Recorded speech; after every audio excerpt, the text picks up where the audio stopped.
Le DAF Fresh Morning, c'est 104.5 tonnes de bonne humeur. Tous les matins sur Urban FM. La meilleure radio de la capitale. La meilleure radio de la capitale. Vous êtes sur Urban FM 104.5, la station urbaine dans le DAF Fresh Morning. Je ne suis pas seule avec moi. On a Gina Nzengue et Jean-Paul. On va recevoir notre prochain invité. Il s'agit de monsieur Ndon Junior Xavier. Il est porte-parole du candidat Brice Clotaire Oligui-Nguema. Avec lui, on va décrypter le discours du président de la transition par rapport à son passage hier dans l'émission Un candidat, un projet. Gina Nzengue, bonjour. Coucou René, ça va? Bonjour, va, chers auditeurs. Ça fait longtemps? Oui, ça fait très longtemps et je suis là, étant donné que les principaux, les acteurs de ce programme se sont déplacés. On fait la politique sans morceler. Voilà, je viens fièrement remplacer. Retrouver le grand Gilet dans cette interview et tout pour lui prêter main forte. Il n'y a pas de problème. Monsieur Ndon Junior Xavier, bonjour. Bonjour madame. Vous allez bien? Gabonaise, moi bien. Alors, vous êtes porte-parole du candidat Brice Clotaire Oligui-Nguema. Comment est-ce que ça se passe? Comment est-ce qu'on se sent quand on est porte-parole d'un candidat à l'élection présidentielle? D'abord, quel est le rôle d'un porte-parole? Si on pouvait revenir un peu sur le rôle d'un porte-parole. Parce que souvent, les gens se demandent pourquoi ce candidat a autant de porte-parole, quelles sont leurs missions. Pour ce qui est du vôtre, la première chose que je tiens à vous dire, c'est que... Quel est votre rôle? Dans mon cas, ce n'est pas une désignation de copain-coquin, comme on entend dire.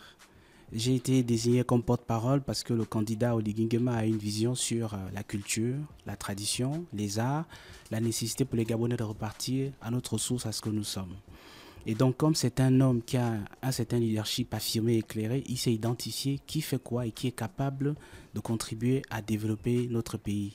Il m'a demandé et chargé de porter donc sa parole, donc de donner le message qui est le sien en ce qui concerne sa vision politique, son projet de société, notre essor vers la félicité, notamment dans le pilier 6, gouvernance et institutions. On revient beaucoup sur la culture pour pouvoir dire aux Gabonais ce qu'il entend faire, une fois élu, en matière de restauration de nos cultures, restauration de nos us et coutumes, de notre identité, de notre tradition. Donc je suis là en fait pour en parler. Alors hier, c'était le passage à l'émission dédiée justement à la campagne, au cours de laquelle chaque candidat venait un peu expliquer son projet, même si hier, il y a eu ça a pris beaucoup de temps pour débattre des autres sujets. Vers la fin de l'émission, on a pu le constater, les questions liées justement à la gouvernance et dans lesquelles on aborde les questions culturelles n'ont pas pu véritablement être abordées à fond. Et donc, les Gabonais n'ont pas pu appréhender la véritable vision du candidat Oligui-Nguema sur ce volet-là. Est-ce que vous pouvez nous redéfinir un peu les grandes lignes de son projet de société en ce qui concerne le volet culture? Évidemment, c'est pour ça qu'il y a des porte-paroles, parce qu'il ne peut pas tout dire en un format d'1h30, il y a beaucoup à dire, et c'est pour ça que les porte-paroles sont là pour relayer le message. Les grandes lignes en matière de culture, c'est d'abord de travailler à sortir d'identité gabonaise. Et comme je le dis souvent, quand vous sortez, vous voyez des Sénégalais, vous les reconnaissez facilement par l'accoutrement vestimentaire, le bazin. Quand vous voyez des Arabes à Dubaï, quand vous voyez des Chinois, vous les reconnaissez rien que par l'accoutrement vestimentaire. Quand vous voyez la Tchéquie, vous savez que c'est la Côte d'Ivoire. Quand vous voyez le Tchèque, vous savez que c'est le Sénégal. Quand vous voyez le couscous, vous savez que c'est le Maroc. Mais qu'est-ce qui fait de nous les Gabonais? Nous n'avons pas d'identité nationale. Et c'est parce que nous n'avons pas d'identité nationale que le tribalisme, que la division, la haine ont plutôt été répandus. Et donc pour régler ces questions, le candidat Oligui-Nguema estime qu'il faut travailler à faire en sorte que l'identité gabonaise sorte des tréfonds. Et comment on sort cette identité? C'est en réorganisant la source, donc la tradition, la culture. Parce qu'un peuple sans culture est un peuple sans âme. Donc si nous voulons avoir une âme gabonaise, il nous faut travailler à restaurer notre culture. Et dans tout ce qui est culture au Gabon, il y a nos traditions, il y a nos arts, notre agriculture, notre couture, notre sculpture et tout ce qui tourne autour, la pêche, la danse, les arts culinaires, les arts plastiques, nos rites. Donc c'est tout cet ensemble-là, mélangé avec nos langues, qu'il faut réorganiser. Et dans tout notre schéma sociétal, si je peux appeler ça comme ça, il y a beaucoup de choses qui ne sont pas encore valorisées au Gabon.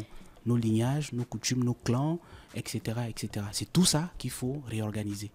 1h30 de débat hier et c'était une émission extrêmement attendue par les Gabonais, qu'ils soient sur le territoire national ou ailleurs. Moi, j'aimerais bien élargir la question et pas uniquement rester sur la culture. 1h30 de discussion face aux journalistes et face aux Gabonais. Aujourd'hui, qu'est-ce qu'il faut retenir de ce que le candidat Brice Clotaire Oligui Nguema a dit hier? Ce qu'il faut retenir, c'est que M. Oligui Nguema Brice Clotaire est un homme prêt à diriger le Gabon. C'est un homme qui a la volonté politique pour diriger notre pays et c'est un patriote. Ça veut dire que c'est un homme qui aime son pays. Il a démontré. Il est prêt. Pourquoi? Parce qu'en 18-19 mois de magistère, il a démontré aux Gabonais de quoi est-ce qu'il est capable. Ce n'est pas parfait parce que la perfection n'est pas de ce monde. Mais je pense qu'en 19 mois, il a fait beaucoup plus que beaucoup de Gabonais n'auraient imaginé. C'est un patriote parce que le 30 août, il a risqué sa vie avec ses compagnons et il a montré aux Gabonais l'attachement et l'amour qu'il avait vis-à-vis de son pays. Il était prêt à risquer sa vie pour sauver la vie de plusieurs centaines de Gabonais. Parce qu'il faut quand même qu'on rappelle, et je le dis toujours avec majesté, le 30 août, ce qui était prévu, c'était de faire un massacre à ciel ouvert des Gabonais. On avait mal organisé une élection avec le gouvernement sortant qui avait traficoté la constitution, le code électoral, pour faire en sorte que un bulletin unique soit mis dans l'urne. Et ça créait les conditions de la contestation. Et quand il y avait cette contestation, des Gabonais devaient mourir en masse. Et donc quand les militaires sont sortis des casernes pour arrêter ce processus, ce massacre, c'était pour sauver la vie des Gabonais. Parce qu'en réalité, on serait en train de parler d'autre chose aujourd'hui. Voilà d'où on vient. Donc on vient d'une situation où quand même notre pays a été sauvé. Comme je l'ai dit sur beaucoup d'antennes, c'est Dieu qui a poussé les militaires, qui leur a donné la force de faire ce qu'ils ont fait. Donc on a arrêté ce mauvais système pour reset ou restart, pour parler en anglais, mais en fait pour reprogrammer le Gabon dans un nouveau départ et avec une nouvelle orientation. Très bien. Ce que vous venez de dire a été le justificatif de la transition ou ce qui a motivé et expliqué ces 2 années de transition.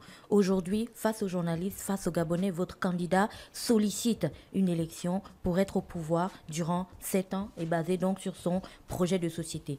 Beaucoup de choses ont été dites hier entre la gouvernance, la politique, la jeunesse, l'économie, énormément de choses ont été dites. Certains points, cependant, nécessitent quelques précisions. Alors, le président candidat a affirmé hier « Je n'ai pas encore endetté le pays et je ne suis pas encore allé emprunter de l'argent ». Que répondez-vous alors à ceux qui disent que sous l'ère de la transition, la dette du Gabon a flambé?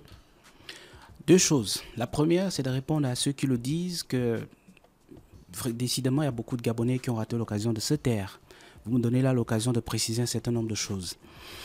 Alors, il y a des Gabonais qui viennent aujourd'hui raconter tout ce qu'ils veulent parce qu'ils ont un micro, parce que c'est la campagne électorale. Mais il y a beaucoup de choses qui ne sont pas vraies. Il ne faut pas embrouiller les Gabonais. Il ne faut pas dire aux Gabonais surtout des choses qui doivent rester dans leur cerveau et qui sont fausses. On veut faire croire que le candidat Oligui Nguema a voulu endetter le Gabon, mais d'où venons-nous? On a hérité quand même d'une dette de 7 500 milliards. Qu'il essaye aujourd'hui de régler, de faire en sorte que, en prenant le pouvoir, il tienne ses engagements. Mais ceux qui le disent, c'est eux qui ont mis ce pays dans la dette. Ils ont endetté le Gabon pour ne rien faire. Ils ont endetté le Gabon, ils ont détourné de l'argent. Et aujourd'hui, ils viennent devant les Gabonais se pavaner avec leur Weston au pied, en mettant les bottes par exemple dans les quartiers. Au lieu de venir dire aux Gabonais la vérité sur où est parti l'argent de leur pays, ils viennent plutôt faire de l'enfumage. Non, c'est pas sérieux. Ce que je dis, c'est quoi? C'est que vous voyez, par exemple, quand un homme politique vient dire ça sur le candidat Oligui Nguema, c'est simple. Le même homme politique vous dit que dans son projet de société, il fait un virage à droite libérale. Mais dans le même projet, il vous dit revenu universel garanti. Mais c'est antinomique, les mots ont leur sens. Soit on est libéral, et dans ce cas, on laisse l'économie entre les mains des privés, l'initiative privée, et on consacre la libre initiative de tout le monde. L'État n'a aucune autre chose à faire que de la régulation. Soit on dit on fait du socialisme, ou on fait en sorte que l'État intervienne et aide les gens. On ne peut pas dire ces 2 choses-là sans embrouiller les Gabonais. Ça n'a pas de clarté. C'est de la confusion. Ça veut dire que c'est un projet de société mal conçu, mal abouti, et c'est le reflet d'un esprit inachevé à l'éducation, j'ai envie de dire, pas vraiment du tout complète. Parce qu'il faut dire aux Gabonais ceci. Soit on dit qu'on est libéral, et là, on fait travailler les Gabonais, on crée de la richesse, soit on dit on fait du social. On ne peut pas dire qu'on fait les 2. Le seul schéma politique où l'État peut faire un peu de libéral et faire un peu de social, ça s'appelle libéralisme communautaire. D'autres appellent ça social-démocratie.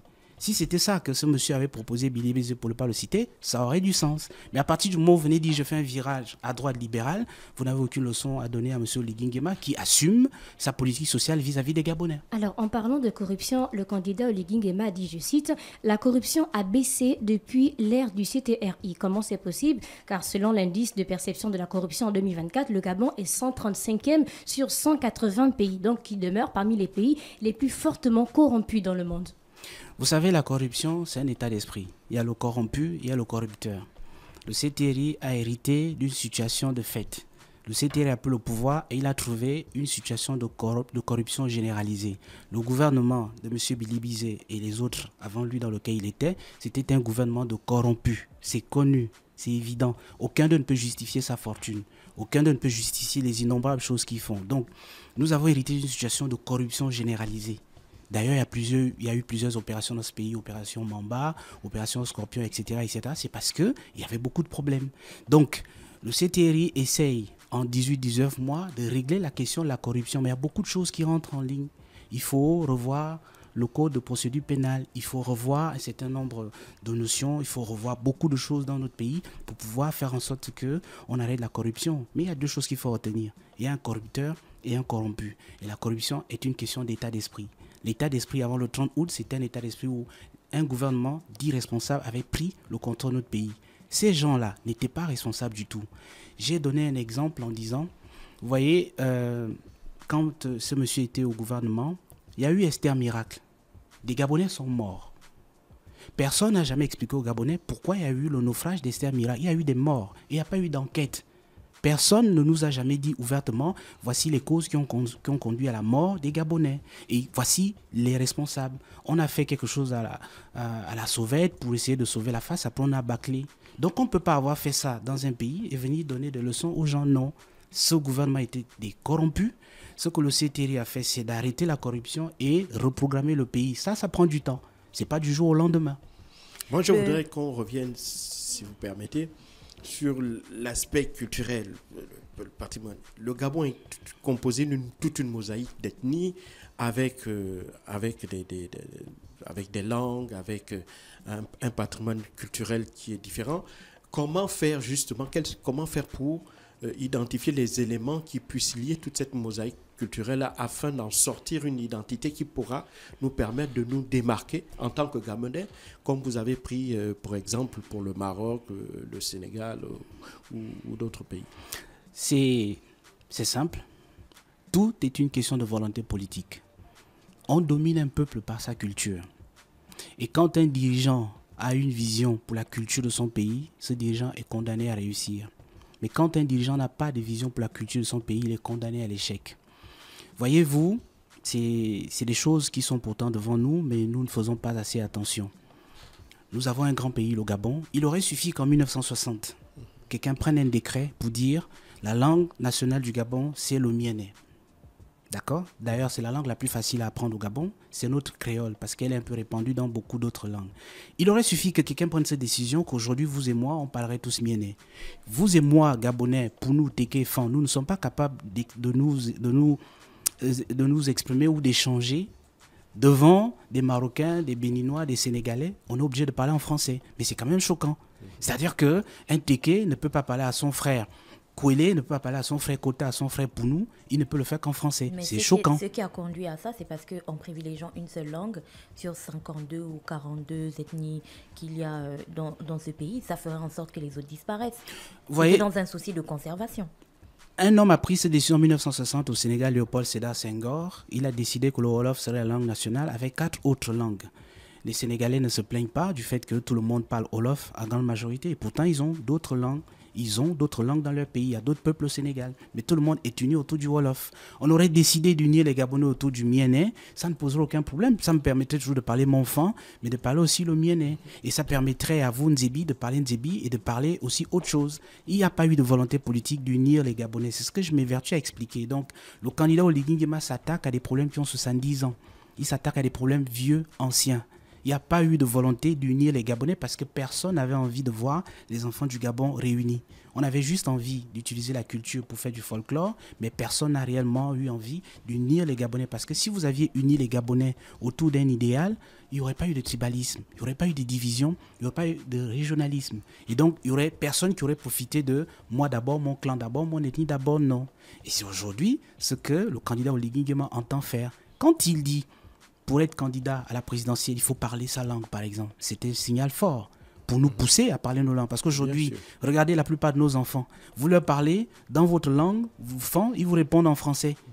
Si le papa est fan, la maman est mienné, l'enfant ne parle aucune des deux. La grand-mère est pour nous, l'arrière-grand-père est pour vie, mais l'enfant ne parle aucune des deux ou des quatre langues, alors que c'est notre héritage. Donc, à la fois, nous-mêmes, Gabonais, n'avons pas su transmettre ces valeurs à nos enfants. À la fois, l'État n'a pas pris ses responsabilités. Parce qu'un État ne peut demander à ses citoyens que ce qu'il enseigne. Donc, c'était à l'État gabonais de décider, soit le mienais, soit une autre langue. Mais c'était une décision politique qu'il fallait prendre. On avait un président au Gabon, Léon Mba. Léon Mba parlait correctement le fan. Il parlait correctement le mienais, il parlait correctement le pounou, il parlait correctement le tsogo. Ça, c'est ce que je sais, parce que j'ai quand même fréquenté ses contemporains. Mais il aurait donc fallu qu'il prenne une décision et puis que ce soit fait. Devons-nous alors nous attendre à ce que si votre candidat, bien entendu, est élu, ce soit une des mesures qu'il mette en place, choisir une langue parmi les différentes ethnies du Gabon, choisir une ou plusieurs langues pour qu'elles soient des langues nationales. La difficulté aujourd'hui, c'est que le mal ayant tellement régné pendant longtemps, il faut maintenant corriger le problème à la racine. Et vous voyez, je l'ai dit, Dieu a créé le monde dans l'ordre et la méthode. L'ordre et la méthode aujourd'hui, c'est d'abord de réunir tout le corpus gabonais, faire un état des lieux de tout ce qui est aspect culturel, coutumier, aspect des us, aspect des langues. D'abord, faire un état des lieux, faire un inventaire de ce qui est. Ensuite, faire, à partir de cet état des lieux, un diagnostic. Qu'est-ce qui se passe dans la médecine traditionnelle gabonaise? Qu'est-ce qui se passe dans la pharmacopée? Qu'est-ce qui se passe dans l'ordre coutumier? Qu'est-ce qui se passe dans le dispositif coutumier traditionnel de notre pays? Ensuite, maintenant, on pourra, à partir de ce moment, faire des esquisses de solutions pour dire voici qu'est-ce qu'on peut faire. En l'état, il n'y a rien qu'on puisse faire sans d'abord faire un état des lieux. Et c'est cet état des lieux que le candidat Oligui Nguema s'engage à faire pour d'abord déterminer ce qu'on peut encore restaurer. Vous voyez, par exemple, il y a des langues dont on parle au Gabon mais qui n'existent plus parce qu'il doit en rester une quinzaine de locuteurs. Il y a des rites traditionnels au Gabon qui n'existent quasiment plus parce qu'il doit en rester une trentaine de personnes qui le pratiquent. Il y a un certain nombre de savoirs endogènes de chez nous, de savoir-faire, qui ont quasiment disparu parce qu'il n'y a plus personne. Il n'y a pas eu de transmission. Donc, il faut d'abord faire un inventaire de ce qui existe pour voir ce qu'on peut tirer, ce qu'on peut restaurer. Et c'est tout le sens, la démarche qui est en train d'être faite. Et la volonté politique, elle est là. Permettez-moi de revenir dans la question économique. Chipé, désolé. Hier, toujours dans cette interview qu'a donnée votre candidat sur les chaînes de Gabon Télévision, on a beaucoup parlé du pétrole. Cependant, lorsque votre candidat affirme clairement ou assume clairement sa stratégie vis-à-vis du pétrole, d'aucuns pensent que le rachat d'Assala et de Tullow Oil ont été de grandes erreurs parce que c'est depuis... c'est deux entreprises qui détiennent des puits pétroliers au Gabon. En fait, on n'a fait que racheter des puits vides. Alors, qu'est-ce que vous répondez à cela? Au final, qu'est-ce que les Gabonais doivent retenir? Mauvais investissement ou bon investissement? Vous me ramenez encore sur les déclarations d'un candidat, d'un compatriote qui visiblement est mal inspiré et a raté une occasion de se taire. Alors, M. Bilébizé dit sur une chaîne de télévision publique que le pétrole n'a une durée de vie que de 10 ou 15 ans. Je lui rappelle qu'il a été ministre des Affaires étrangères et la géopolitique internationale, il est supposé la connaître, sauf s'il fait preuve d'une incompétence qui n'a pas de nom. Donald Trump, lors de son investiture, a dit aux Américains qu'il fallait repartir vers la production pétrolière américaine. Ça veut dire quoi? Ça veut dire que le pétrole, certes, va avoir une crise mondiale dans les mois, les années à venir, mais la production pétrolière est repartie encore pour au moins 60 ans. Et les réserves au Gabon sont encore énormes. Ça veut dire que le Gabon peut encore compter sur son potentiel pétrolier. Il nous faut juste changer de stratégie. Et c'est tout le sens de la stratégie d'anticipation que le candidat Oligui Nguema a emmené en rachetant Assala. Et aujourd'hui, Tullow. Pourquoi? Parce qu'il faut qu'on reprenne notre souveraineté. On ne peut pas être un pays qui produit du pétrole et nous-mêmes être les derniers de la classe. C'est pas possible. C'est un manque de patriotisme qui n'a pas de nom. Comment peut-on avoir le pétrole chez nous et nous n'avons pas nous-mêmes la souveraineté sur notre production? Non. Donc, on a GOC plus Assala qui nous ont emmenés avec Tullow aujourd'hui à 82 000 barils par jour. Ça veut dire que nous avons aujourd'hui au Gabon 82 000 barils de pétrole qui sont produits pour le compte de l'État gabonais. Ce qui n'était pas le cas avant. Avant, c'était beaucoup plus les privés qui produisaient le pétrole chez nous et ils nous reversaient des royalties. Ensuite, on a racheté SMP qui est un opérateur de services pour diminuer les coûts de production. Donc il y a une vraie stratégie pour récupérer d'un côté notre souveraineté sur le plan du pétrole et d'un autre côté baisser les coûts de production pour faire des gains, pour faire des marges. Ça va nous permettre de mieux financer notre économie, de mieux financer nos politiques sociales. Donc moi je suis convaincu que le candidat Oligui Nguema a été visionnaire parce qu'il a anticipé. Je vous dis, Donald Trump c'est connu. Donc quand quelqu'un dit partout j'ai été ministre des Affaires étrangères et il ne comprend pas le b.a.-ba de la géopolitique, c'est de l'incompétence, c'est de la nullité. Je ne sais pas comment M. Ali Bongo a fait pour s'entourer des gens aussi nuls. Dans la stratégie pétrolière, il faut comprendre ceci. Nous sommes un pays producteur de pétrole, oui, mais nous devons avoir la même issue, toute la chaîne de production. On produit, on doit raffiner, distribuer. C'est ça l'objectif, pour que ça donne de la valeur ajoutée à notre économie. Monsieur Nandon, excuse-moi Gina, l'absence de violence majeure lors de la prise de pouvoir est souvent mise en avant. Est-ce à vos yeux un critère suffisant pour parler d'une transition réussie comme l'a évoqué votre candidat hier? Oui, évidemment, dans tous les pays du monde, quand il y a une interruption brutale de cette nature, il y a souvent des violences, il y a souvent des morts d'hommes, il y a du sang qui a été versé. Comme je vous ai dit, il ne fallait pas verser le sang des Gabonais comme cela avait été prévu par ceux qui avaient été déposés. J'insiste, il y a des gens qui ont eu les responsabilités dans ce pays, qui ont dirigé le gouvernement gabonais. Et quand on a dirigé le gouvernement et qu'on a traficoté les textes, on a mal rafistolé la constitution de briques et de broc pour amener le mandat de 7 ans à 5 ans, on a modifié ça derrière les fagots pour faire en sorte qu'on ait une élection unique, un bulletin unique. C'était pour organiser les conditions du massacre des Gabonais, parce que les Gabonais allaient contester. Et comme je l'ai dit le 30 août, quand vous avez vu les Gabonais sortir, c'est parce qu'ils étaient heureux. Même la nature était en joie. Il pleuvait, mais la pluie était chaude. La nature était en joie d'avoir déposé ce gouvernement que j'appelle des voyous. Est-ce que ça suffit pour dire que la transition est une réussite? La transition ne sera une réussite que quand tous les Gabonais vont s'approprier le principe de la transition. C'est-à-dire quoi? C'est-à-dire qui était content de la situation de délabrement dans laquelle notre pays était en train de prendre. On avait quand même un gouvernement d'irresponsable dans ce pays. C'est-à-dire que vous avez des gens qui décident de geler les bourses des enfants. Ils gèlent les recrutements à la fonction publique. Ils gèlent les concours d'entrée. Et ils sont en train de fermer des sociétés privées qui sont en train de faire du business, en train de les revendre à leurs amis. Mais vous avez un gouvernement qui fait ça. Ils sont en train de condamner des générations entières de Gabonais dans la précarité. Ils sont en train de conditionner tout le monde à venir faire du kunabélisme, de venir faire du lèche-bot chez eux. Voilà ce à quoi nous avions assisté ces dernières années. Et on avait un président qui était malade, qui était affaibli, et où on ne savait pas exactement qui faisait quoi. Les gens venaient nous dire que oui, le président se porte bien. Après, c'est les mêmes personnes aujourd'hui qui viennent dire oui, on est comptable de rien, on a vu ceci, on a vu ça. C'est pas sérieux. Ça veut dire que c'est des gens qui se contentaient juste d'utiliser le président sortant pour leurs privilèges. Je viens indiquer, par exemple, pour le cas de ce compatriote Billy Bizet. De 2012 à 2013, à 2023, il est resté avec M. Ali Bongo pendant 11 ans. Vous ne connaissez pas beaucoup de personnes qui ont travaillé pendant 11 ans de continuer avec M. Ali Bongo. Moi, j'ai travaillé avec Ali Bongo, ça n'a duré que 7 ans. Beaucoup ont été évalcés, mais lui, il est resté 11 ans. Ça veut dire qu'il était très proche de M. Ali Bongo. Ça veut dire qu'il pouvait conseiller M. Ali Bongo que ça, ce n'est pas bon. Monsieur le Président, ce n'est pas bon. Mais si on a continué... Oui, mais si on a continué comme ça... Il était en danger. Il dit que... il ne pouvait pas parler parce que s'il parlait, il risquait de mettre sa vie en danger. Qu'est-ce que vous en pensez? Il a plutôt mis la vie d'autres Gabonais en danger. Parce que si vous lui parliez à l'époque, oui, là, il vous aurait réglé des comptes. D'ailleurs, dans son projet, rupture, contrat national de rupture, j'ai indiqué que rupture vient du mot latin ruptura rompere. Ça veut dire le fait pour une chose ou un état d'être interrompu brusquement avec choc. Quand un Gabonais présente un tel projet à ses compatriotes et vient ajouter qu'il va prendre une tronçonneuse pour abattre un système, l'état d'esprit, parce que les mots sont le reflet de notre esprit, l'état d'esprit de ce compatriote, c'est que c'est un homme violent, c'est un homme qui a envie de régler les comptes, il est dans un état d'esprit d'acrimonie, un état d'esprit de division, c'est un homme rancunier. Est-ce qu'on peut confier les clés de notre pays à un homme rancunier qui n'a aucun projet? Parce que ce projet contrat national de rupture, je l'ai lu, même un élève de terminale ne peut pas écrire ça. Ça n'a aucune cohérence.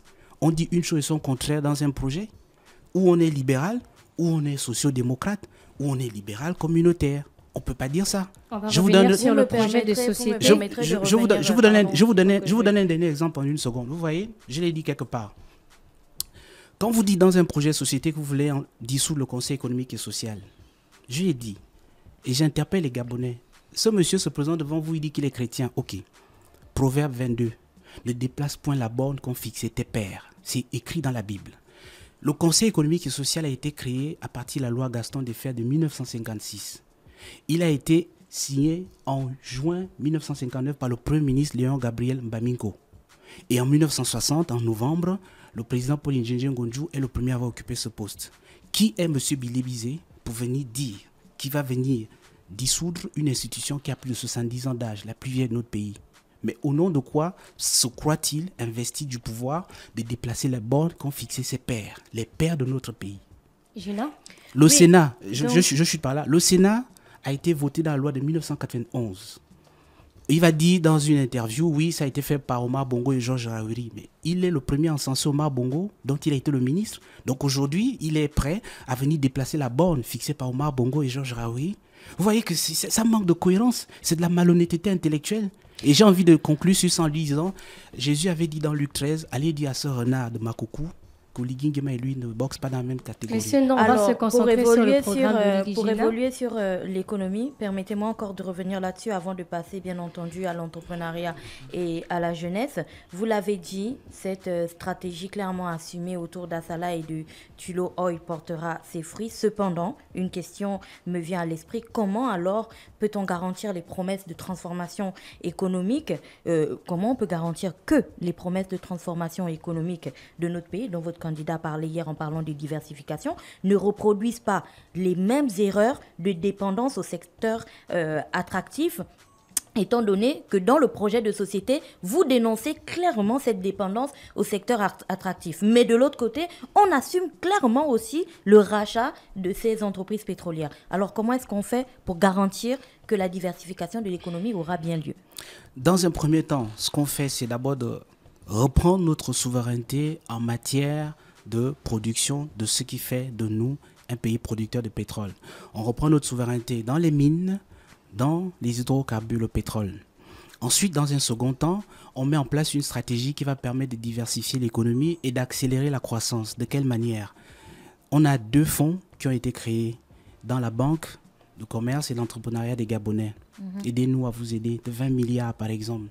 Ces 20 milliards vont servir à financer l'entrepreneuriat des jeunes. Ça veut dire qu'on va permettre à tous les Gabonais de créer de la richesse, de soutenir leurs projets, de soutenir leurs ambitions pour que ces Gabonais deviennent les premiers sous-traitants de la souveraineté que nous récupérons dans le pétrole.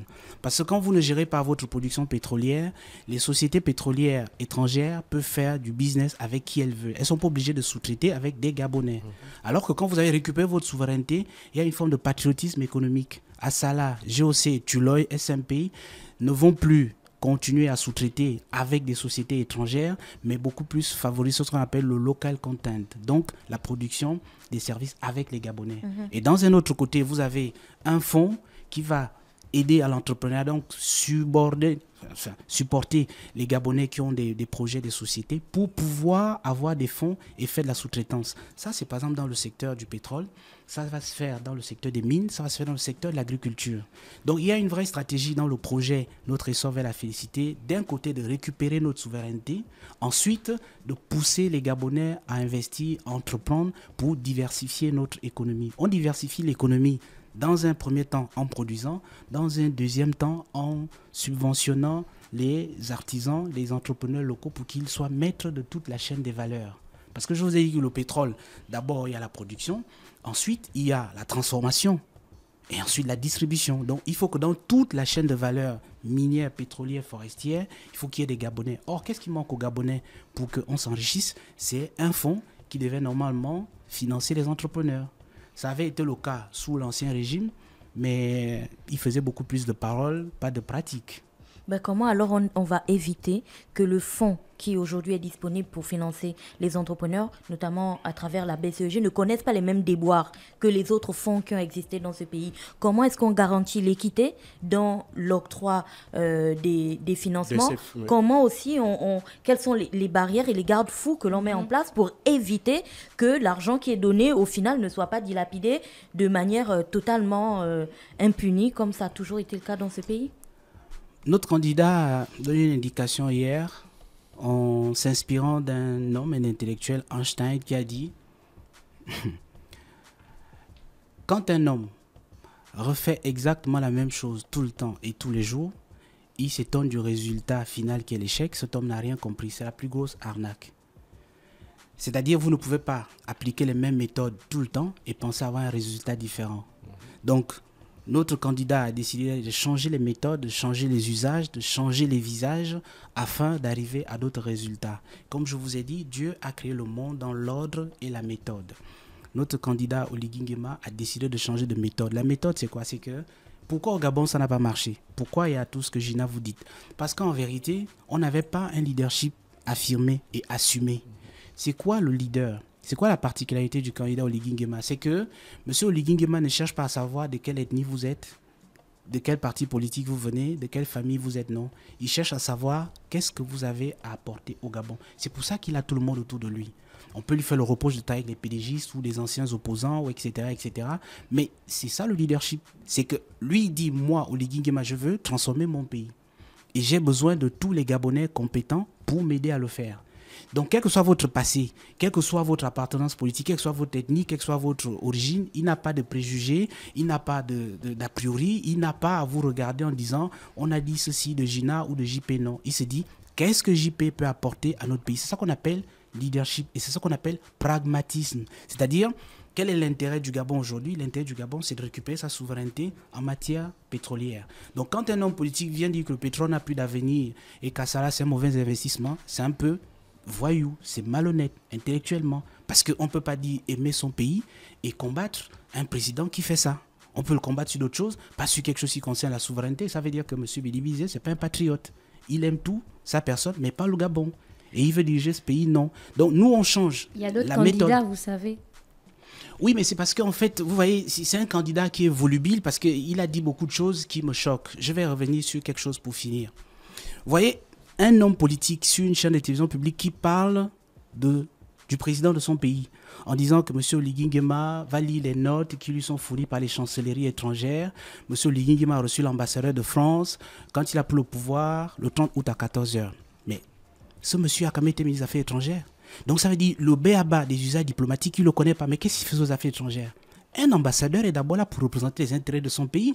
Donc, quand il y a coup d'État, c'est normal que l'ambassadeur de France, premier pays partenaire commercial et économique du Gabon, c'est normal que l'ambassadeur de France vienne voir le nouveau maître de Libreville pour s'assurer que les intérêts de son pays vont être garantis. C'est normal, ça fait partie des usages. Donc, voir ça et dire que M. Oligui Nguema a été téléguidé par la France, alors que c'est M. Bilibizé qui passe tous ses séjours en France pour aller chercher des soutiens, pour critiquer son pays, pour faire des réunions, pour vouloir prendre le pouvoir du Gabon, c'est un peu contradictoire. C'est-à-dire que vous avez là quelqu'un qui n'arrive pas à comprendre que M. Oligui Nguema a pris le pouvoir, c'est vrai, et que ce n'est pas la France qui a décidé du coup d'État au Gabon, ça aussi c'est vrai, mais la même personne va en France tous les jours, toquer sur les portes, fait des réunions, des rendez-vous pour dire que je veux le pouvoir du Gabon. Et elle vient se présenter les Gabonais en disant c'est Oligui Nguema le pantin de la France. Alors que c'est lui le pantin de la France. Alors, monsieur Ndondon, revenons au Gabon et je vous invite à me rejoindre et à aller dans les provinces cette fois-ci. On a beaucoup parlé de décentralisation hier. C'est un terme que les Gabonais ont longtemps attendu.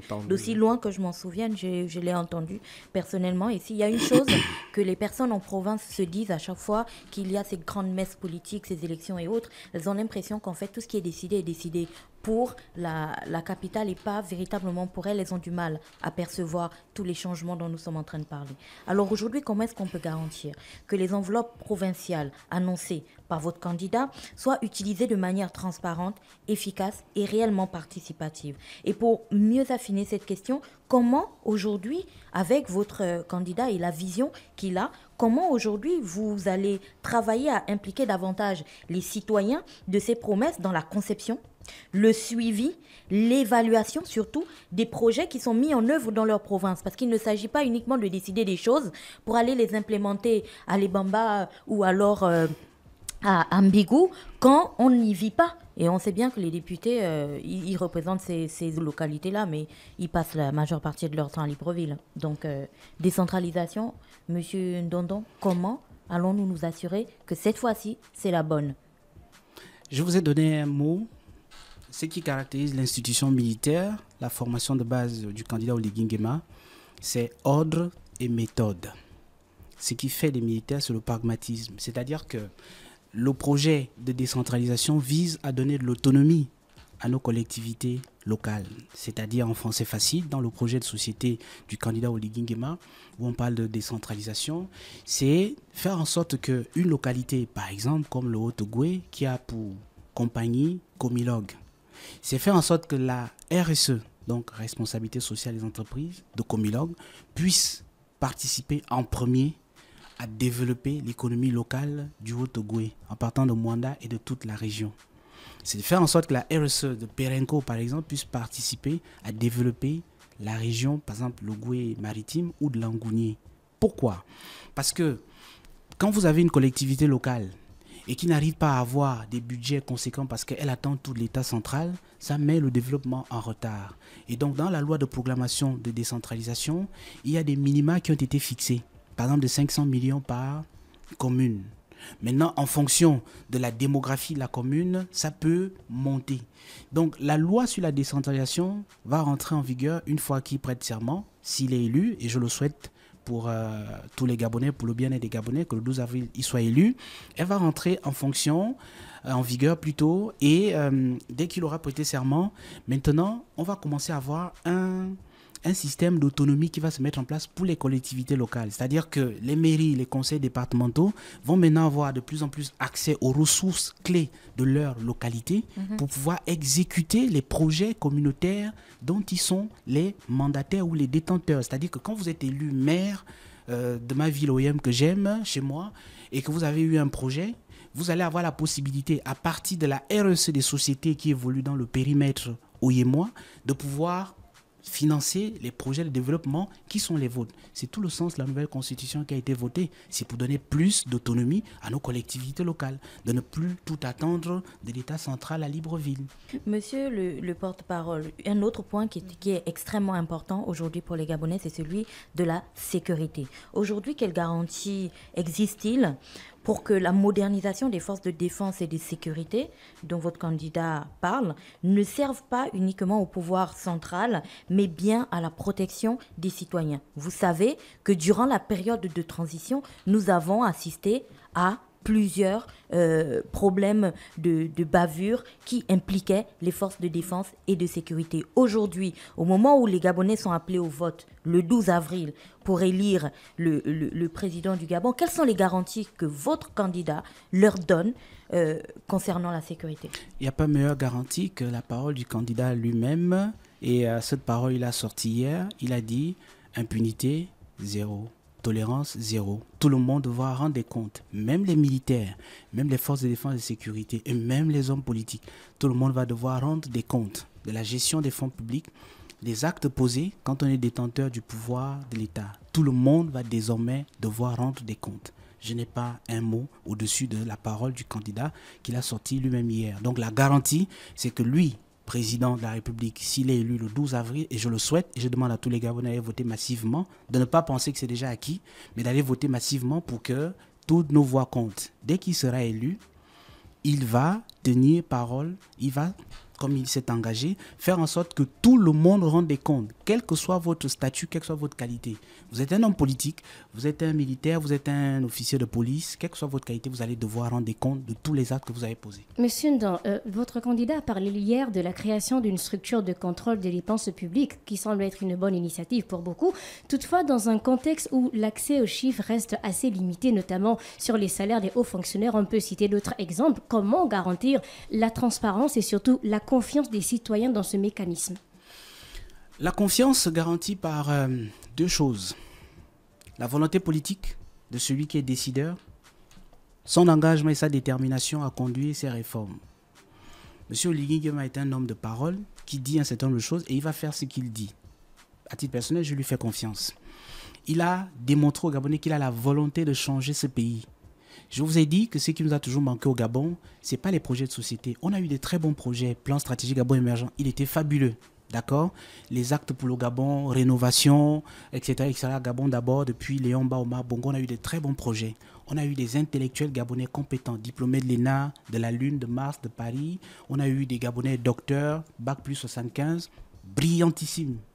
Mais qu'est-ce qui a fait en sorte que ça ne marche pas? Ce qui a fait en sorte que ça ne marche pas, c'est qu'on n'a pas eu un homme qui fixe le cap, qui contrôle et qui se donne de façon tout entière, corps et âme, pour atteindre les objectifs.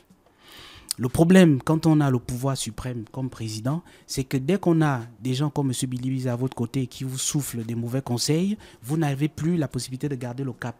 Vous êtes maintenant un homme qui verse dans le clanisme parce que vous avez des mauvais conseillers qui vont vous dire oui, monsieur le président, méfiez-vous de tel, méfiez-vous de tel. Non. M. Oligui Nguema dit que d'abord, il n'est pas élu par un parti politique, donc il n'est tributaire de rien à personne. Il est élu pour les Gabonais. Ça veut dire que ses conseillers, ce sont les Gabonais. Et donc, il fera ce que les Gabonais lui demandent de faire. C'est la garantie que chaque fois qu'il y aura des détournements de fonds publics, il va sévir et mettre des mécanismes pour que ça n'arrive pas. On avait dans ce pays quelque chose qu'on appelle la BOP, par exemple. Personnellement, je trouve que c'était une grossière arnaque, c'était une erreur. Il faut corriger ça. Et c'est ce qu'il s'engage à faire en réformant les finances publiques. Mais comme vous savez, toutes les réformes ne se font pas du jour au lendemain. Tout ne se fait pas dans la brutalité comme certains pensent qu'il faut prendre une tronçonneuse et venir abattre. La brutalité n'aurait aucun problème. Le Gabon, c'est un grand village, c'est 9 clans, c'est 9 esprits, c'est 9 génies, c'est 9 personnes. Donc il faut ménager les susceptibilités de tout le monde. Il faut faire évoluer nos mentalités. Il faut faire en sorte que ceux qui hier ont commis des erreurs comprennent que les erreurs ne sont pas bonnes et leur donner la chance de faire en sorte que le pays décolle. Monsieur Ndon, nous sommes arrivés au terme de notre entretien. Vous avez un dernier mot? Mon dernier mot, c'est d'appeler les Gabonais à aller voter massivement le 12 pour le candidat qui est en action, qui est sur le terrain. Voyez-vous, notre pays a eu beaucoup de projets de société. Notre pays a eu beaucoup de propositions.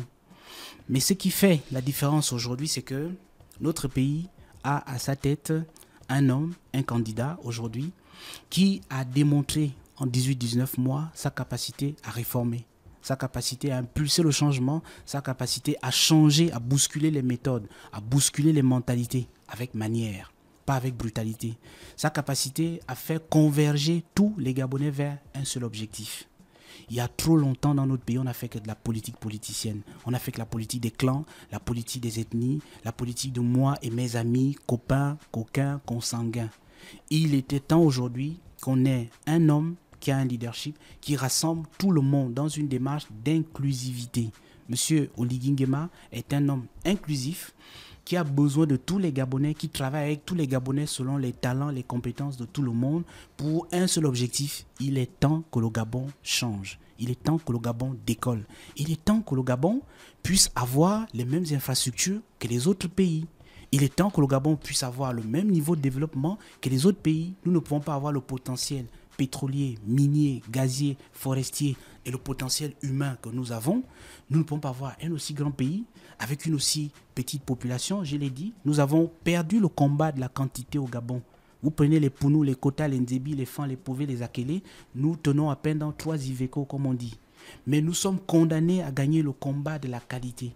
Donc la qualité de notre formation, la qualité de notre système sanitaire, la qualité de nos ressources humaines, la qualité de notre système bancaire, la qualité de tous les services de notre pays, la qualité de nos infrastructures, la qualité surtout de notre mentalité, la qualité de notre identité culturelle. C'est ça qui va faire que la transformation du Gabon est à son terme et que les Gabonais soient heureux. Merci, c'était Monsieur Ndondon Junior Xavier. Avec lui, on décryptait le programme du candidat Brice Clotaire Oligui Nguema. Retrouvez son interview sur la chaîne YouTube de la radio Urban FM 104.5, la station urbaine. Enfin, tour en publicité et on se retrouve pour la suite des programmes dans votre émission Le DAF Fresh Morning. Le DAF Fresh Morning, c'est 104.5 tonnes de bonne humeur. Tous les matins sur Urban FM. La meilleure radio de la capitale. La meilleure radio de la capitale.